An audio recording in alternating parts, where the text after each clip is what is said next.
Baxın, ismət nədir bəs? Məsumluq nədir? Bizim də dilimizdə var, deyir, məsum deyə filan kəsi. Uşağı, məsum kimi uşaqdır, deyir, pak uşaqdır. Hə? İsmət nədir? İsmət bu deyil ki, günah edə bilmirsən və etmirsən. İsmət bu deyil, ha? Məsumluq bu deyil ki, mən günah eləyə bilmirəm və günah eləmirəm. Yox, günah edə bilirsən, etmirsən. Məsumluq budur. Başa düşürsünüz? Nəinki günah edə bilmir və etmir. Onun fəzilətdir ki o. Bəli.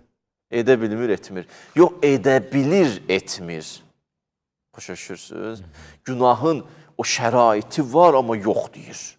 İnsanın yüksəlişi budur, ucalması budur. O günahın içində, o bataqlığın içində özünü qoruyub saxlaya bilir. Bəzi insanlar görürsən, çəkilir bir güşəyə, cəmiyyətə qaynayıb qarışmayıb, günaha düşməyim. Qarşı sən gəlib cəmiyyətin içində daxil olasan, cəmiyyətin hidayət eləyəsən, cəmiyyətin içində olasan, hə, günah məclisləri deməmə gedəsən. Amma cəmiyyətin içində o hidayət eləməlisən. Ona ismət demir. İsmət budur ki, insan günah da eləyə bilər, amma eləmir. Nə ki, edə bilməz, etmir. Yaxşı, ismət hələ tərif verək. Bəs niyə eləmir?